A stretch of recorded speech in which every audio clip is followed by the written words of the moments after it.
வணக்க மக்களே, நான் உங்கள் பல்லவதேசம் கார்த்திகேயன். 2026 தேர்தல் கிழமைங்கிறது ரொம்பவே சிறப்பா தான் போயிட்டு இருக்கு நம்ம சொல்லியாகணும்.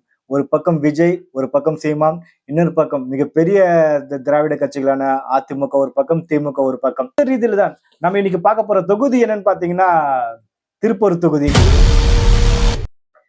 தமிழ்நாட்டோட ஒரு முக்கியமான ஒரு தொகுதியா பார்க்கப்படுகிறது. அறுபடை வீடுன்னு சொல்லக்கூடிய முருகர் கோயில்ல ஒரு முக்கியமான, அதாவது திருப்பூர் வந்து அறுபடை வீடா வராது, இருந்தாலும் அதுல ஒரு முக்கியமான ஒரு கோயிலா இப்ப வந்து முருகர் கோயில பார்க்கப்படுகிறது. திருப்பூர் கந்தசாமி கோயில் தான் அந்த திருப்பூர்ல தான் அமைந்திருக்கு.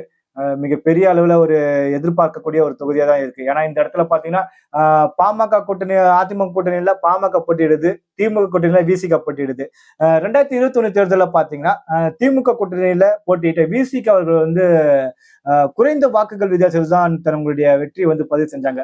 அவங்களுடைய எத்தனை வாக்கு பாத்தீங்கன்னா 1947 அவங்களுடைய வாக்கு டிஃபரெண்ட் பார்த்தா பாமகவுக்கும் விசிகாவுக்கும் இந்த வின்னிங் பெர்சன்டேஜ் பாத்தீங்கன்னா 1947 தான் இருக்கு. அந்த தொகுதியில போட்டியிட்ட தினகரன் டிடிவியோட அமமுக கட்சி பாத்தீங்கன்னா கிட்டத்தட்ட 7662 வாக்கு வாங்கியிருக்குங்க. இந்த இடத்துல பாருங்க, டிடிவி வந்து 2021 தனியா தான் போட்டிட்டாரு. அதாவது டிடிவி தேமுதிக ஒன்னா தான் சேர்ந்து போட்டிட்டாங்க. அந்த இடத்துல பாத்தீங்கன்னா டிடிவி பிரிச்ச வாக்குகள் மட்டும் 7662. ஒருவேளை இப்ப இருக்கிற மாதிரி 2021 டிடிவி வந்து ஏடிஎம்கே கூட்டணி இருந்தாருன்னா கண்டிப்பா திருப்பூர் தொகுதியை ஏடிஎம்கே கூட்டணி வந்து ஜெயிக்கிறதுக்கான அனைத்து வாய்ப்புமே இருந்திருக்கு. அதுக்கப்புறம் பாத்தீங்கன்னா அந்த தொகுதியில போட்டியிட்ட நாத்தாக்கா, அதாவது நாம் தமிழர் கட்சி பாத்தீங்கன்னா அங்க வந்து 20,428 வாக்குகள் வந்து வாங்கியிருக்காங்க. கண்டிப்பா வந்து ஒரு மிகப்பெரிய அளவுல ஒரு வாக்கு வங்கியா தான் பார்க்கப்படுது. அப்படிங்கிறது பார்க்கும்போது 2026 காலம் எப்படி இருக்கும் அப்படிங்கிற பார்க்கும்போது கண்டிப்பா இந்த இடத்துல கமலஹாசன் அவர்கள் பாத்தீங்கன்னா 2021 அவர் வாங்கின வாக்குகள் பாத்தீங்கன்னா 8194.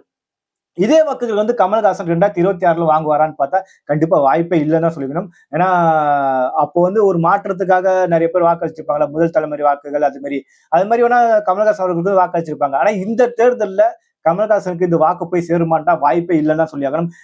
இந்த இடத்துல வந்து ஒரு 500 வாக்குகளாச்சும் கமல்ஹாசன் போகுமான்னு பார்த்தா வாய்ப்பே இல்லை. திமுக கூட்டணியில போயிட்டு அவர் சரண்டர் ஆயிட்டாரு. சரண்டர் ஆனது மட்டும் இல்லாம ஒரு கொத்தடிமை டைமை பார்த்தா எங்களுக்கு தொகுதியே வேணாம், தங்களுடைய நம்பி வந்த கட்சிக்காரர்களை வந்து நடு தெருல நிறுத்திட்டாரு தான் கமல்ஹாசன் அப்படிதான் நம்ம சொல்லி ஆகணும். அது மாதிரி வந்து கமல்ஹாசன் இந்த தடவை வாய்ப்பு இருக்குமான்னு பார்த்தா கண்டிப்பா இந்த இடத்துல அவருடைய வாக்குகள் திமுக போகும் பார்த்தா வாய்ப்பே இல்லைதான் சொல்லி ஆகணும். அதனால இந்த இடத்துல பாத்தீங்கன்னா நம்ம கூர்ந்து கவனிக்க வேண்டிய ஒரு விஷயம் பாத்தீங்கன்னா, இந்த தேர்தல்ல நாம் தமிழ் வாக்குகளும் குறைவதற்கான அனைத்து வாய்ப்புமே இருக்கு. நாம் தமிழ் வாக்குகள் வந்து போன வாட்டி 20,428 வாக்குகள் வாங்கியிருக்காங்க. அந்த வாக்குகள் பாத்தீங்கன்னா பெரும்பாலான வாக்குகள் இந்த தடவை டிவிக்கு விஜய்க்கு போவதற்கான அனைத்து வாய்ப்புகளுமே இருக்குன்னு நம்ம சொல்லியிருக்கிறோம். ஏன்னா அந்த அளவுக்கு டிவிக்கோட விஜய் அவர்களோட வாக்கு வங்கி பாத்தீங்கன்னா நாம் தமிழோட வாக்குகள் வந்து பெருமளவுல பிரிக்கிறாருன்னு தான் சொல்லியாகணும். அதுக்கப்புறம் பாத்தீங்கன்னா விசிக ஜெயிச்ச வாக்குகள் 2021 கண்டிப்பா இது கூர்ந்து கவனிச்சா வேண்டும். இவ்வளவு பெரிய போட்டி, இவ்வளவு கம்மியான ஒரு மார்ஜின் தான் பிசிக்கு வந்து ஜெயிச்சிருக்காங்க. 1947 வாக்குகள் வித்தியாசம் தான் இருக்கு. அந்த இடத்துல பாத்தீங்கன்னா அங்க முக்கியமான ஒரு விஷயம் இருக்கு.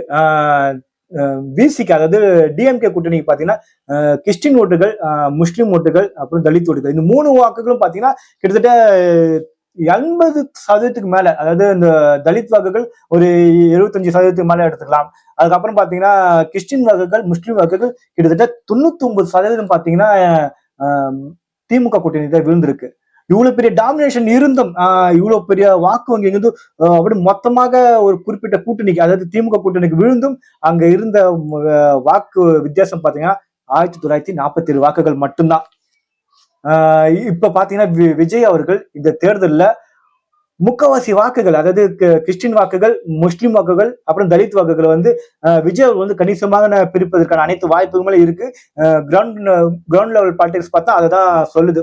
பல பேர் பார்த்தா இந்த அவங்க சொல்ற விஷயம் பார்த்தீங்கன்னா இல்லாட்டி நாங்க விஜய்க்கு தான் அப்படிங்கிற மாதிரி வந்து முஸ்லிம், கிறிஸ்டின், அப்புறம் வந்து தலித் சமூகம் நிறைய பேர் எல்லாம் விஜய்க்கு தான் வாக்களிக்க போறோம் அப்படிங்கிற இதுல வந்து சொல்றாங்க. கண்டிப்பா இது வந்து ஏடிஎம்கே கூட்டணி ஒரு பிளஸ் பாயிண்டா பார்க்கப்படுது. ஏன் பிளஸ் பாயிண்டா பார்க்கப்படுதுன்னா, ஆனா இந்த வாக்குகள் வந்து ஏடிஎம்கே கூட்டணிக்கு வரது இல்லை.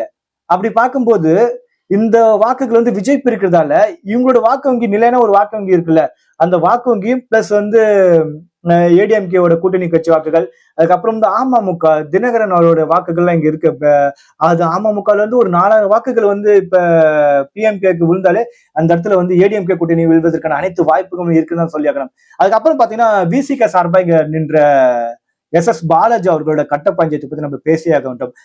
இந்த சமீபத்துக்கு கூட பாத்தீங்கன்னா அந்த ஹெலிகாப்டர் விஷயமா அவர் செய்த கமிஷன் கட்ட பஞ்சாயத்து விஷயம்லாம் வந்து தமிழக மீடியாவில் மிகப்பெரிய அளவுல ஒரு பூதகரமாவே பேசப்பட்டது.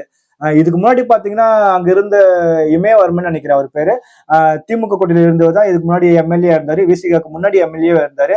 அவர் மீது ஏற்பட்ட அந்த துப்பாக்கி சூடு, மான்கறி, இது மாதிரியான பல்வேறு குற்றச்சாட்டுகள் கட்ட பஞ்சாயத்துலாம் சேர்ந்துதான் திருப்பூர் தொகுதி வந்து விசிகாக்கு வந்து ஒதுக்குனாங்க.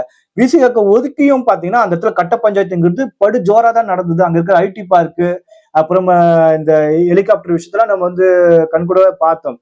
இது வந்து தொகுதி மக்கள் மத்தியில மிகப்பெரிய அளவுல ஒரு வெறுப்பை தான் உருவாக்கி இருக்கு. அப்படிங்கிற ரீதியில் தான் பல்வேறு கருத்துல அங்க வந்து வந்துட்டு இருக்கு. அதுக்கப்புறம் பாத்தீங்கன்னா இந்த இடத்துல நிக்கிற கேண்டிடேட் கண்டிப்பா இம்பார்ட்டன்டா பார்க்கப்படுது. பாமக சார்பாக பாலு அவர்கள் வந்து நின்றுட்டு இருக்காரு. இந்த தொகுதியில பாத்தீங்கன்னா பாலு அவர்கள் சட்ட போராட்டம் நடத்தி பல்வேறு விஷயங்கள் வந்து இந்த தொகுதிக்கு வந்து செஞ்சிருக்காரு. அங்க வந்து ஒரு சில கிராமங்கள்ல பாத்தீங்கன்னா அவரோட வயல்வெளியில அந்த மின்சார கம்பி எல்லாம் பெருசு பெருசா நட்டு வச்சு அங்க வந்து மின்சார கம்பி எல்லாம் போகும் பாத்தீங்களா, அந்த நிலத்துக்கு உரிமையாளர்களுக்கு தேவையான இழப்பீடு வந்து கோர்ட் மூலியமா சட்ட போராட்டம் நடத்தி பாலு அவர்கள் வந்து அந்த இடத்துல அதெல்லாம் ஜெயிச்சு வாங்கி கொடுத்திருக்காரு. இப்படி பார்க்கும்போது பாத்தீங்கன்னா அந்த இடத்துல பாமக பாலு வந்து வேட்பாளர் போட்டது மிகப்பெரிய அளவுல ஒரு பிளஸ் பாயிண்டாவே பார்க்கப்படுகிறது. அதுக்கப்புறம் வந்து விசிக தரப்புல இருந்து தாசன் அப்படிங்கிற ரீதியில வந்து ஒருத்தரை வந்து போட்டிருக்காங்க. கண்டிப்பா தொகுதிக்கு ஒரு பரிச்சயம் இல்லாத ஒரு ஆளா தான் பார்க்கப்படுகிறது. அவர் எந்த அளவுக்கு வந்து இந்த எம்எல்ஏ எலெக்ஷன்ல இப்போ ஒரு இம்பாக்ட் ஏற்படுத்துவார் அப்படிங்கிற ரீதியில தான் பார்க்கப்படுகிறது. திமுக கூட்டணியே பாத்தீங்கன்னா பல்வேறு மனக்கசப்புகள் இருக்கு. அவர்கள் வந்து அங்க ஒரு தொகுதி ஒரு பிரச்சனை ஆரம்பிச்சாங்களான்னு பார்த்தா இது வரைக்கும் ஒரு சின்ன நியூஸ் கூட வரல. அது விசிக தரப்புல இருந்து தொகுதி இது மாதிரி வாழலாம் நடந்திருக்கு அப்படிங்கிற வேட்புமனு தாக்கல் பண்ணாரா இல்லையான்னு கூட இன்னும் தெரியல. அது மாதிரி ரீதியில் தான் விசிகாவோட கூட்டணி கட்சிகள் வந்து தொடர்ச்சியா கொஞ்சம் மெத்தன போக்கோட தான் இருக்காங்கன்னு சொல்லி ஆகணும். அதுக்கப்புறம் பாத்தீங்கன்னா இந்த தொகுதியோட வெற்றி வாய்ப்பு யாருக்கு இருக்குன்னு நம்ம பார்க்கும்போது இந்த இப்போது வரைக்கும் பாத்தீங்கன்னா பாலு அவர்கள் வந்து முன்னணியில் தான் இருக்காரு சொல்லி நம்ம கூட்டணி கட்சியோட நன்கு ஒத்துழைப்பு, அமமுகவோட வருகை, அதுக்கப்புறம் பிஜேபியோட ஒரு ஸ்ட்ராங்கான ஒரு, ஏன்னா அந்த இடத்துல பாத்தீங்கன்னா நாவலூர்லாம் வருது, ஐடி பார்க்லாம் வருது. அங்க இருக்கிற இந்த மேல்தட்டு மக்களோட பாத்தீங்கன்னா பிஜேபி கொஞ்சம் ஸ்ட்ராங்காவே இருக்காங்க. அப்படிங்கும்போது அவங்களோட வாக்கு வங்கி, அப்புறம் வந்து பாட்டாளி வர்க்கத்தோட வாக்கு வங்கி பாத்தீங்கன்னா பாட்டாளி மக்கள் கட்சி அவங்க கொஞ்சம் ஸ்ட்ராங்காவே இருக்காங்க.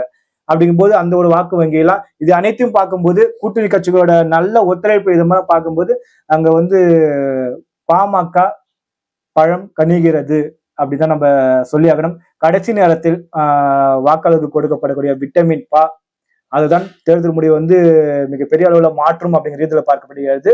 கண்டிப்பா கடைசி நேரத்துல யாரு அந்த விட்டமின் பா வந்து சரியாக மக்கள் கிட்ட விநியோகம் பண்றாங்களோ அவர்களுக்கான வெற்றி வாய்ப்பும் வந்து கிடைக்கிறதுக்கான வாய்ப்புகளும் இருக்கு. இப்போதைக்கு நிலவரம் பார்த்தா பாமக பழம் மாமரம் தான் அனைத்து தரப்பு மக்களிடம் கொண்டு போய் சேர்ந்திருக்கு. முக்கியமா பார்த்தீங்கன்னா இன்னொரு விஷயம் சொல்லி ஆகணும், புரட்சி பாரதம் கட்சின்னு பார்த்தா தொடர்ச்சியாக புரட்சி பாரதம் கட்சி நம்ம பார்த்துட்டு இருக்கோம். அவங்களுக்கு வந்து அந்த இடத்துல ஒரு குறிப்பிட்ட வாக்கு சதவீதம் இருக்கு. அந்த மகாபலிபுரத்துல இருக்கிற பூஞ்சேரி, அப்புறம் இன்னும் சொல்ல ஒரு கிராமங்கள்லாம் பாத்தீங்கன்னா புரட்சி பாரதம் கட்சியினர் மிக வலிமையா இருக்காங்க. அந்த இடத்துல பாத்தீங்கன்னா தொடர்ச்சியாக அன்புமணி ராமதாஸ் அவர்களும் பூவை ஜெகன்மூர்த்தியார் அவரும் பாத்தீங்கன்னா ரொம்ப நெருக்கமா ஒரு அண்ணன் தம்பி இறைச்சிக்கு தான் பழகிட்டு இருக்காங்க. பல்வேறு மேடைகளாகட்டும், விழா நிகழ்ச்சிகளாகட்டும், ரெண்டு பேருமே அந்த ஒரு சமரசம், அந்த ஒரு இதுவெல்லாம் பாத்தீங்கன்னா அந்த கட்சியோட நிர்வாகிகள் மத்தியில மிகப்பெரிய அளவுல ஒரு ஒற்றுமையை ஏற்படுத்தியிருக்கு. அவர்களும் வந்து கண்டிப்பா பாமகவுக்கு வாக்களிப்பாங்க அப்படிங்கிற ரீதியில் தான் பேசப்படுகிறது. கண்டிப்பா பாமகவோட வெற்றியில புரட்சி பாரதம் கட்சியோட ஒரு பங்கும் பாத்தீங்கன்னா அதிகமாவே இருக்கும் அப்படிதான் பார்க்கப்படுகிறது. கண்டிப்பா இப்போதைக்கு இருக்கிற நிலவரம் பாத்தீங்கன்னா மாம்பழம் கனிகிறது முந்துகிறது காலத்துல. கண்டிப்பா இதே ஸ்பீட்ல அங்க போனாங்கன்னா திருப்பூர் தொகுதியில இந்த தடத்தை மாம்பழத்தை கனிந்து முருகப்பெருமான் அவர்களோட காலடியில சமர்ப்பிக்கலாம். நன்றி, வணக்கம் மக்களே.